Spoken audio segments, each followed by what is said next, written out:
kami kailangan naka-legislative session, pero naka-court in session kami. Court in session, hindi legislative session. Sabi nga po nitong mga nag-aanalisa dito sa mga pangyayaring ito na hindi, kahit na ano pang sabihin mo dyan, hindi yan kikilos kasi number one, yung mga kumakandidato ngayon, re-electionista, baka maapektuhan ng boto ng Mindanao. One. Pangalawa, gusto daw ni SP Escudero na nandun pa rin yung amor sa kanya ng higit sa majority kasi nga carry over siya sa 20th Congress at gusto pa rin niya masiguro na siya ang pipiliin ng majority para maging SP. Mukhang suntok sa buwan, nasagutin po ni Senator Chis Escudero yung tanong na yun ni Sir Ted. Pero kayo, your stand, sa tingin niyo po ba may kinalaman sa posisyon ni Senate President Chis Escudero kung bakit naantala na ang impeachment trial sa Senado?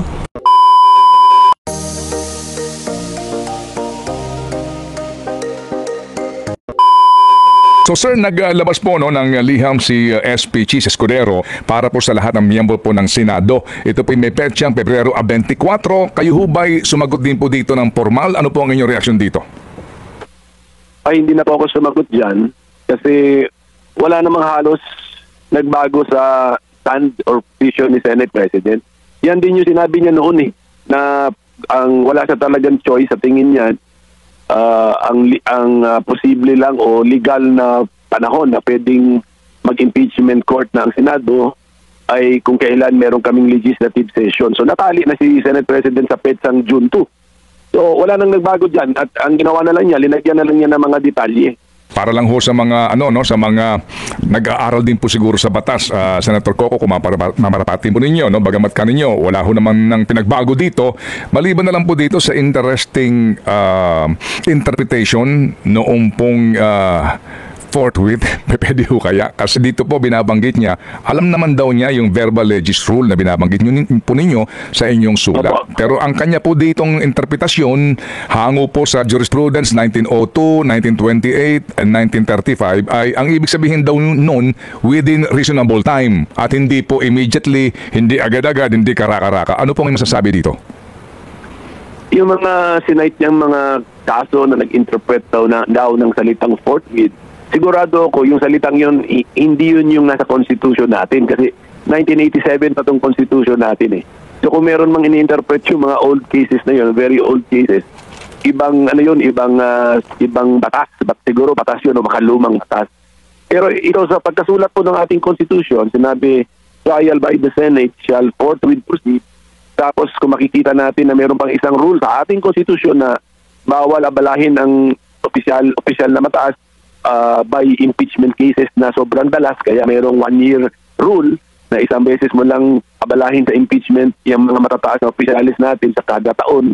Kung ipagsama mo lahat yung mga rules na yan, makikita natin na ang impeachment ay isang importanteng procedure kasi kailangan na malaman ng taong bayan kung ano ang totoo, guilty ba or not guilty, at saka kailangan protektahan din natin yung mataas na government official para matapos na rin ang impeachment laban sa kanya. Gusto na rin malaman, pati noong impeached official, kung patuloy ba na istorbo itong kaso ko o tapos na para pwede na ako mag-concentrate sa trabaho ko. Ganun yung spirit dyan sa Constitution. Kaya pag-interpret natin sa forthwith, ibig sabihin yan, agad. So isunod na agad yung paglilitis sa Senado without any delay. So balik din ako, Manong Ted, balik din ako sa dati kong analysis . Walang nagbago sa aking analysis kahit pinapakinggan ko ang ibang may contrary opinion, si SP. Mali kasi ang nakatali sila, tinali nila ang sarili nila na kailangan may legislative session bago maka-aksyon ang Senado bilang impeachment court. Pero hindi nga legislative function yung being a court at saka yung impeachment, pati ang Senado being an impeachment court, nakikita yun sa ibang artikulo sa ating Constitution. Sa Article 11, linagay yun. Samantalang yung Senado at Kongreso, House bilang legislature or legislative function, linagay yun sa artikulo sa is. So Article 6, ang legislative, Article 11, ang impeachment. So pati sa pag-structure ng ating Constitution, klarong-klaro na hiniwalay. Kahit Senado ang binabanggit sa impeachment, hindi ito Senado bilang legislatura. Pero ito yung Senado ng Congress. Ito yung Senado pero hindi ito legislaturang Senado. Korte na ito. So, sana makita na nila yon kasi paulit-ulit na rin natin itong pinapaliwanag natin. Oo nga po, at paulit-ulit nga, pero ito nga po, no, meron na pong opisyal na interpretasyon ang Senate President sa mamamagitan po ng kanyang sulat po sa inyo. So ngayon, sabi nga ninyo, wala naman nagbago dyan sa calendar na sinasabi pa ni SP noong paman. So importanteng mga paghahanda dito, gaya ng binabanggit niya, yung pong ating rules ng impeachment. Meron ho ba kayong panukala dito kung sakasakali para kung ganun talaga ang kanyang gusto mangyari na June 2 pa ito para kahit pa paano mabawasan na kayo ng trabaho by June 2? Oo, marami namang ginagawa na yung mga opisina sa Senado, binigyan niya na ng designation na pangkorte. Si Senate Secretary, sabi niya ikaw yung clerk of court. So mga logical naman yan. Tapos ang nalalaman ko, nagda-dry run na sila doon or yung physical arrangement, sinecheck na nila kung ano yung magandang pwesto ng mga table namin, upuan namin kung sakaling ang korte na ang Senado. Pero yung rules na yan, yung existing rules namin, naka-publish na yan, inadapt naman yan naka-impeach na dumaan na yan sa isang trial sufficiente na yan actually.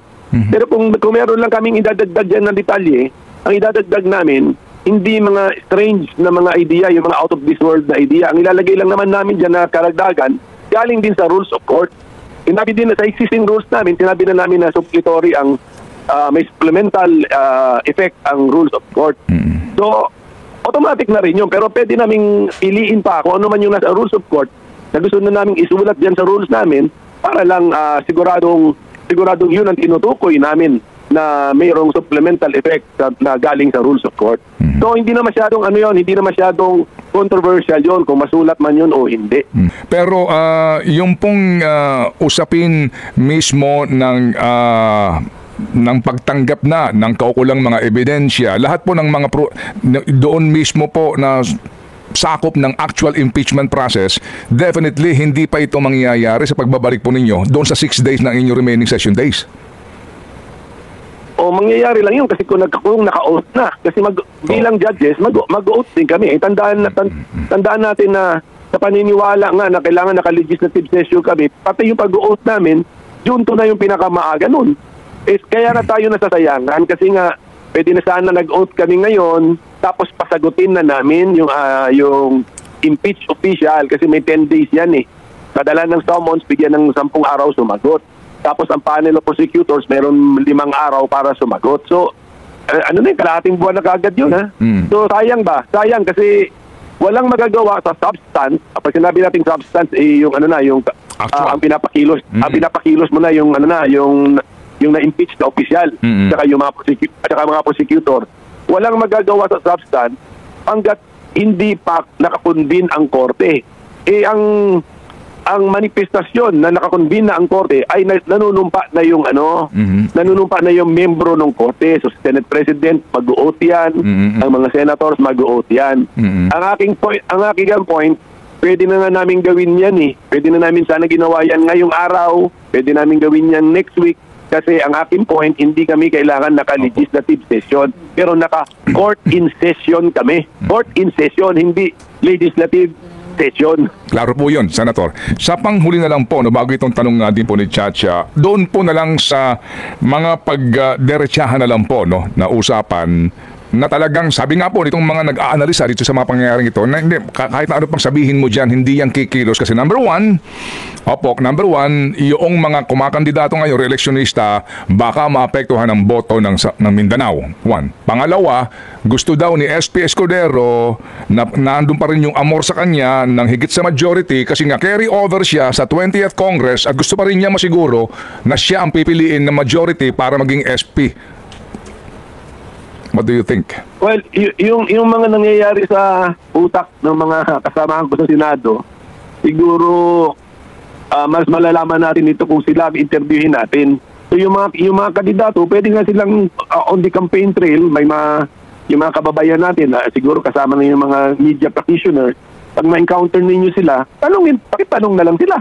Ano ba problema at bakit imbis na unahin yung obligasyon namin under the Constitution, mas gusto pa nilang magkampanya Sa akin kasi mali yun. Dapat isinantabi na yung pagkakampanya, comply with the duty under the Constitution. Kasi duty na ito obligasyon na po ito. So tanongin na lang po sila. Pero siguro mahirap din yung tanong mo, Manong Ted, kasi double-edged sword din ito So kung meron lang nakatingin sa isang akala niya, ito lang yung posibleng resulta. Iba't iba po ang posibleng resulta dito. Kaya nga, sabi ko, gumawa kami ng politics-free decision making. Politics free. Wag natin isipin kung sino ang magwawagi, whatever. Basahin lang natin yung Constitution, mga senador, comply with their obligation, mag-trial tayo, tapos pagdating naman sa trial, pwede ka naman mag-guilty, pwede ka rin mag-not guilty. So, di ba? So, kung wala naman talagang ebidensya, magiging patas naman tayo o fair sa pagtrato sa impeached official. Pag walang ebidensya, definitely not guilty. Pero pag meron namang ebidensya, dapat naman obligasyon din natin bilang mga patas ng mga tao na entertaining din natin na guilty yung impeached official. So, that is the politics-free thinking. Focus lang muna tayo sa konstitusyon, sa yung verdict. Saka na yun kasi inilitis yung verdict. Inihintay yung ebidensya bago verdict. Pero yung sabi ng Constitution, simulan na agad yung paglilitis. Opo, ito po ang pahabol na tanong ni Chacha. Go, Chacha. Senator Coco, mukhang suntok sa buwan, nasagutin po ni Senator Chis Escudero yung tanong na yun ni Sir Ted. Pero kayo, your stand, sa tingin niyo po ba may kinalaman sa posisyon ni Senate President Chis Escudero kung bakit naantala na ang impeachment trial sa Senado? Masyadong mahirap yun na mapursi niya kung sino yung mga members sa 20th Congress na Senado. Mahirap mapursi, tapos mahirap din mapursi na sa akin ito boboto, susuporta bilang Senate President. Ako actually, pinapakinggan ko pronouncement ni Senate President Chis Escudero. Lawyer din naman siya. He subscribes. Ako, kumbinsido ako na he really subscribes to that school of thought. Yung kampo na yun na ang point nila na kailangan naka-legislative session ang Senado, ang Kongreso, bago makakilos ang Senado bilang impeachment court. Doon sila napako Ayun ang, para sa akin, yun ang pinaka-critical na pagkakamali nila nung na pinako na nila ang sarili nila sa ganung paniniwala. Di wala na talagang choice. It's either special session called by the President or resumption of regular session on June 2. So, mali yun kasi pang Article 6 na thinking yun Kaya nga sinasabi ko, ang impeachment nasa Article 11. Kaya wag tayo mapako sa Article 6 na thinking. Article 11 kami mag-focus. So, yan na lang po. Ayoko nang bigyan ng mas political na motivation. I think he really subscribed to this other idea na sa tingin ko madali namang madaling ma-refute yung position nila Oo. Sige. Okay, sige po. Last na lang po, Senator Coco, bago po namin kayo bitawan. Dahil po dito sa pagkakaantala na ito, sa tingin niyo po ba'y naapektuhan na yung kredibilidad ng Senado sa gagawing impeachment trial? Sana hindi. So, only a survey can tell us kung naapektuhan ba yung kredibilidad ng Senado. Pero sana hindi kasi naman kung makikita nila, medyo high level itong aming debate. It's really a debate on principles on how to interpret the Constitution. At kaya nga sinasabi ko kanina na para sa akin klaro sa isip ko na talagang out of sincerity, lawyer's interpretation niya, doon siya talaga sa kabilang kampo. Ako naman, political free analysis, lawyer's interpretation din, dito naman ako sa kabilang kampo na hindi kailangan naka-legislative session kami. Kahit ngayon, kahit bukas, kahit next week, pwede na kami mag-convene at the Senate Impeachment Court. Okay, klaro po yan. So, Senator Coco, kami po ay muling i-istorbo sa inyo kasi naniniwala po kami na sa ganito pong uri ng talakayan, baka naman po tayo makatulong din na magkaroon po ng, ng kahinahunan ang lahat sa pananaw na binabanggit po ninyo na dapat talaga hindi na po mag-atubili ang Senado na simulan na kaagad ang proseso. Yan po ang ating pong panawagan. Huwag tayo magsawa po sa kakapaliwanag, Senator Coco. Tama po, dahil sa tingin ko nasa tama tayo. Salamat. Salamat, Senator Coco. At muli kaming tatawag po para kayo istorbohin, ha? Salamat po na marami. Thank you, Senator Coco.